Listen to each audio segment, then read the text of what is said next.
दोस्तों, एक लड़का चोरी करने के इरादे से एक गांव में जाता है जो पहाड़ी इलाका होता है। एक छोटा सा गांव था वो। उस गांव में पहुंचता है तो रात के अंधेरे में एक घर में कूद जाता है। कूदने के बाद उस घर में जब अंदर जाता है तो देखता है कि एक कमरे में एक महिला सो रही है जिसकी उम्र करीबन 25 साल है और वो विधवा औरत है। अब दोस्तों उस कमरे में देखता है तो कुछ उसको सामान चोरी करने के लिए नहीं मिलता। कुछ महंगा सामान नहीं होता, ना तो उसको कुछ पैसा मिलता है। इसके बाद वो दूसरे कमरे में जाता है तो वहाँ भी कोई नहीं होता। सिर्फ वो एक कमरे में एक औरत ही सो रही थी। उस पूरे घर में कोई नहीं था और वो घर ना 2 कमरे को ही बना हुआ था। अब दोस्तों कुछ डब्बे रखे हुए थे तो धीरे से उनको खोलता है। देखता है किसी में दाल है तो किसी में चावल है।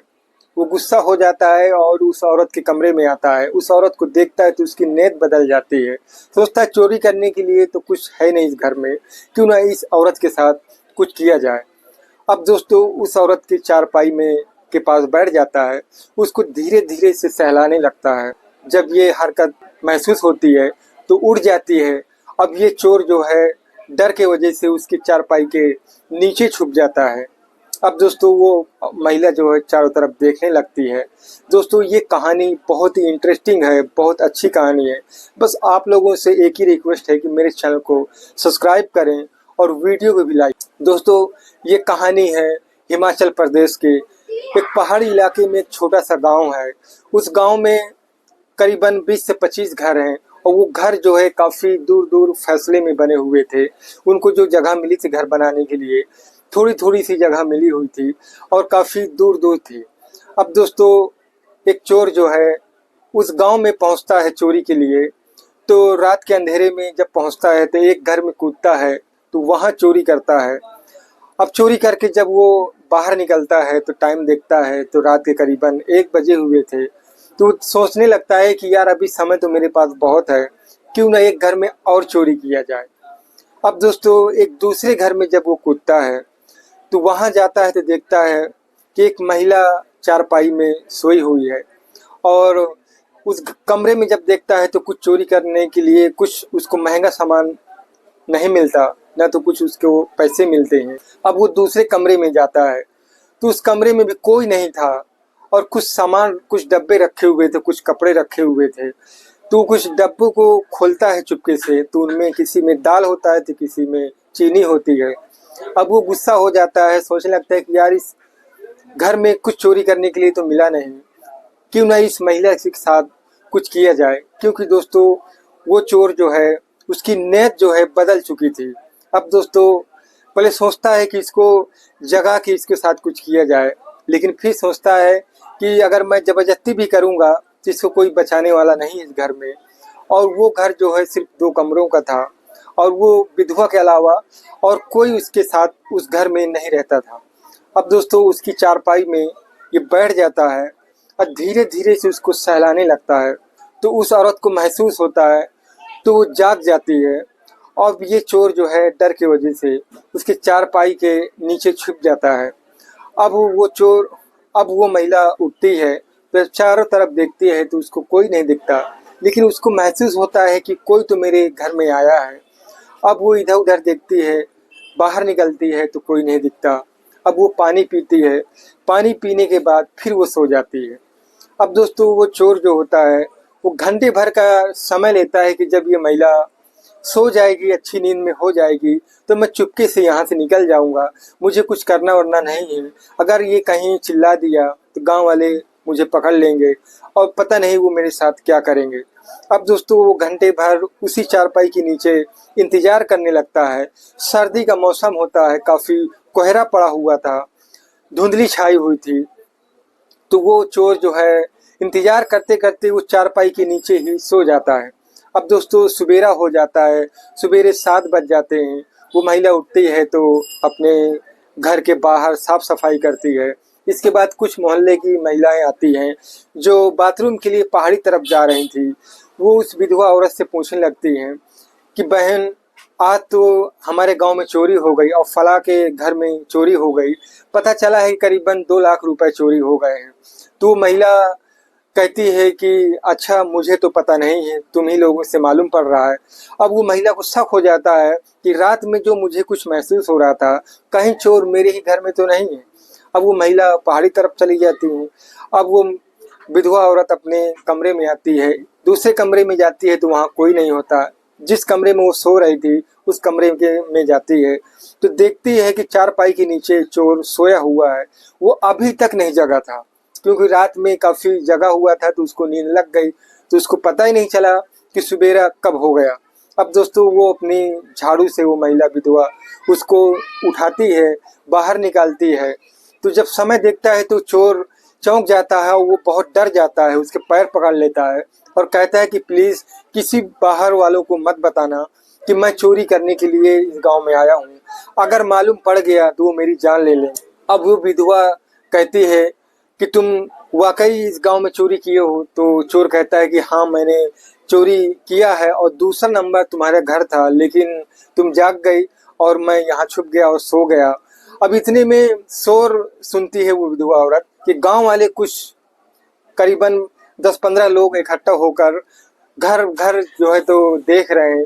दोस्तों वो विधवा औरत वो डर जाती है कि कहीं ना कहीं अगर ये गांव वालों के हाथ लग गया तो ये बेमौत मारा जाएगा। कि कुछ दिन पहले इस गांव में चोरी हुई थी और वो चोर पकड़ा गया था तो गांव वाले उसको जिंदा ही मार दिए थे।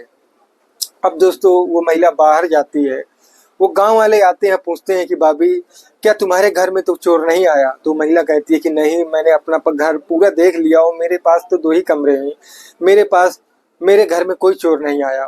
तो वो कहते हैं गांव वाले कि अगर तुम्हें कहीं दिखे तो जरूर शोर मचाना, और हमें पता चला है कि वो चोर अभी गांव में ही है, क्योंकि हमने जो सीसीटीवी कैमरा लगाया था मेन रास्ते में और एक ही रास्ता है, तो वो चोर रात के समय आया था लेकिन वो गया नहीं है।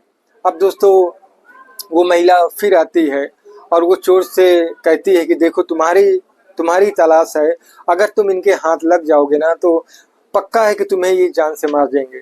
अब वो चोर जो है फिर पैर पकड़ता है और कहता है कि प्लीज किसी को बताना मत, और मैं पेशेवर चोर नहीं हूँ, फर्स्ट टाइम चोरी किया हूँ और फर्स्ट टाइम ही मैं पकड़ा गया।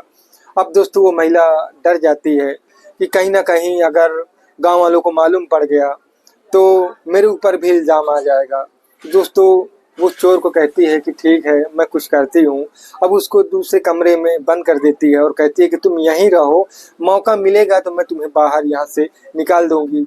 क्योंकि उस चोर जो है काफ़ी मासूम था और फर्स्ट टाइम किया था, तो वो विधवा औरत के दिल में रहम आ जाता है। अब दोस्तों उसको अंदर कमरे में बंद कर देती है और बाहर से ताला लगा देती है। अब दोस्तों ताला लगाने के बाद वो अपना सारा काम करती है। दोपहर का समय हो जाता है तो खाना बनाती है।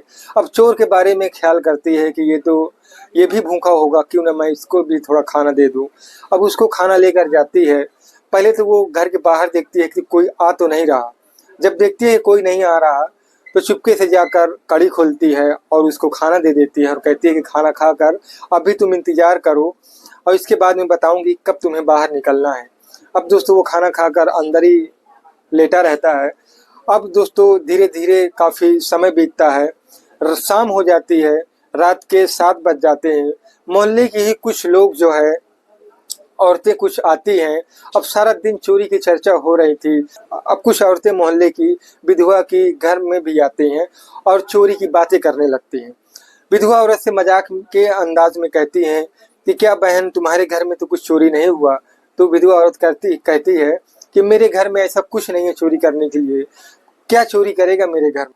मोहल्ले की औरत कहती है कि चोरी करने के लिए जरूर तुम्हारे घर में कुछ नहीं है, लेकिन तुम्हारे साथ कुछ करने के लिए तो बहुत कुछ है। अब वो सब लोग हंसने लगती हैं। थोड़ी देर वो मोहल्ले की औरतें बैठती हैं, इसके बाद वो अपने अपने घर चली जाती हैं। अब दोस्तों रात के करीबन 9 बज जाते हैं। वो औरत जो है खाना बनाती है। इसके बाद जब देखती है कि सब लोग सो गए हैं, उसके कमरे में जाती है और ताला खोलती है, उसको बाहर निकालती है, अपने कमरे में लेके आती है और बैठाकर समझाने लगती है और कहती है कि ऐसा काम तुम भला क्यों करते हो? ये चोरी करना कोई अच्छी बात है? अगर तुम पकड़े जाते तो बेमौत मारे जाते। अब वो चोर जो है जिसका नाम संतोष होता है, वो उसके एहसान के नीचे दब जाता है और कहता है कि ज़िंदगी भर जो है तुम्हारा एहसान मानूंगा, जिस तरीके से तुमने मेरी जान बचाई है। अब दोस्तों वो औरत उससे पूछती है कि अच्छा ये बताओ तुम और क्या करते हो। तो दोस्तों वो संतोष कहता है कि मैं एक गैरेज का काम करता हूँ और ये मैं पेशेवर चोर भी नहीं हूँ।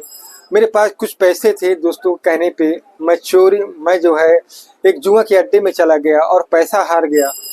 अब वो पैसा निकालने के चक्कर में कुछ और लोगों से मैं कर्जा ले लिया, अब वो भी हार गया।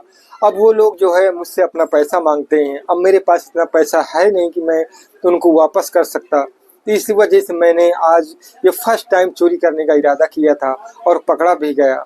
जो ये लोग कह रहे हैं कि 2 लाख की चोरी हुई है, मेरे पास ऐसा कोई पैसा नहीं है, ये सिर्फ 10,000 हैं और कुछ चांदी के झुमके वगैरह हैं जो कुछ कुल मिलाकर अगर देखा जाए तो 20 से 25,000 उसके पास थे। वो महिला समझती और कहती है कि अक्सर ऐसा होता है कि चोरी होगी 10,000 की तो बताएंगे लाख रुपए, तो मैं जानती हूँ। अब दोस्तों वो खाना खिलाती है उसको और कहती है कि अब दोबारा कभी चोरी ज़िंदगी में मत करना। अब दोस्तों संतोष उस विधवा औरत से पूछने लगता है, क्योंकि उसको पता नहीं था कि ये विधवा का घर है और ये विधवा हो चुकी है। तो उससे पूछता है कि क्या तुम्हारी शादी हो चुकी है। तो वो विधवा औरत कहती है कि मेरी शादी आज से 6 साल पहले हो चुकी थी और मेरा जो पति था वो बेवड़ा था, वो बहुत शराब पीता था। 2 साल पहले वो शराब पीकर ये पहाड़ी से गिर गया था और वो मर चुका है और मेरे घर में कोई नहीं है, मैं सिर्फ अकेले रहती हूँ। अब दोस्तों रात के करीबन 10 बज चुके थे। अब धीरे धीरे इनकी जो है बातचीत लंबी होती जाती है। धीरे धीरे ये अपनी पर्सनल बातचीत पे आ जाते हैं और इनको बात करते करते इतना समय बीत जाता है कि रात के करीबन 1 बज जाते हैं। इनको पता ही नहीं चलता क्योंकि ये पर्सनल आ चुके थे। अब वो विधवा औरत भी कहीं ना कहीं दिल में उस चोर के, उस संतोष के लिए मन में मोहब्बत जाग चुकी थी और संतोष भी जानता था कि ये औरत जो है बहुत अच्छी है। उसके भी मन में धीरे धीरे कुछ न कुछ होने लगा था, लेकिन कह नहीं सकता था क्योंकि उसका एहसान था। कहीं ना कहीं वो डर रहा था कि अगर मैं कुछ कहता हूँ तो ये यही कहेंगी कि एक तो मैं तुम्हारी जान बचाई, ऊपर से तुम ऐसी हरकत भी कर रहे हो। दोस्तों इसके बाद करीबन 2 बज जाता है। वो विधवा औरत कहती है कि देखो अब सब लोग गांव के सो गए हैं और कोई नहीं जग रहा, अब तुम यहाँ से चले जाओ। अब दोस्तों जब वो संतोष बाहर निकलता है तो मुस्कुराती हुई लफ्जों से वो विधवा औरत कहती है कि फिर कब चोरी करने के लिए आओगे। तो संतोष कहता है कि मैं चोरी करने तो नहीं आऊँगा, लेकिन दिन के उजालों में मैं करीबन 2 से ढाई महीने बाद मैं तुमसे ज़रूर मिलने आऊँगा, जब ये लोग मेरा चेहरा भूल चुके होंगे क्योंकि सीसीटीवी कैमरे में मेरा चेहरा देख लिए थे, और जब ये बात पुरानी हो जाएगी तो मैं तुमसे मिलने ज़रूर आऊँगा। अब विधवा औरत वो जो कहती है कि ठीक है मैं तुम्हारा इंतज़ार करूँगी। अब दोस्तों वो संतोष उस गांव से चला जाता है। अब दोस्तों 15-20 दिन बाद वो विधवा औरत जो है अपने दरवाजे के पास बैठ जाती है और वो मेन रोड की तरफ देखने लगती है। अब वो हर रोज़ वो ऐसा ही देखती है, लेकिन जैसे 2.5-3 महीने बीतते हैं तो संतोष एक दिन उसी गांव की तरफ चला आ रहा था। वो विधवा औरत जब उसको देखती है तो खुशी से झूम उठती है। इसके बाद उसके दरवाजे के पास आता है और कहता है कि क्या हाल चाल है। अब दोस्तों विधवा औरत जो है उसको अंदर बुलाती है, अपने कमरे में बैठाती है और कहती है कि बहुत टाइम लगा दिया तुम इस गांव की तरफ आने में। तो संतोष कहता है कि क्या करूं, मजबूर था, अगर और जल्दी आता तो क्या मालूम गांव वाले मुझे पहचान लेते। अब दोस्तों विधवा औरत की बातें सुनकर संतोष भी बहुत उसको मोहब्बत करने लगा था और मोहब्बत करता ही था, तभी तो उसको उसके पास वापस आया था। अब दोस्तों इन दोनों के बीच में करीबन आधे घंटे ही बातचीत होती है कि संतोष कहने लगता है कि देखो मैं तुमसे बहुत मोहब्बत करता हूँ और मैं तुमसे बहुत प्यार करता हूँ और मैं तुमसे शादी करना चाहता हूँ। अब वो औरत भी कह देती है कि मैं भी तुमसे बहुत प्यार करती हूँ। अब धीरे धीरे दोस्तों कुछ महीने कुछ दिन बाद जो है दोनों शादी कर लेते हैं। अब ये एक दूसरे की ज़िंदगी में दोस्तों बहुत खुश हैं। कहाँ आया था चोरी करने, लेकिन वो विधवा औरत की ज़िंदगी संवार दिया, कहीं ना कहीं उसकी जो कमी थी वो पूरी कर दिया। दोस्तों ऐसी होती है मोहब्बत। दोस्तों ये कहानी यहीं समाप्त होती है।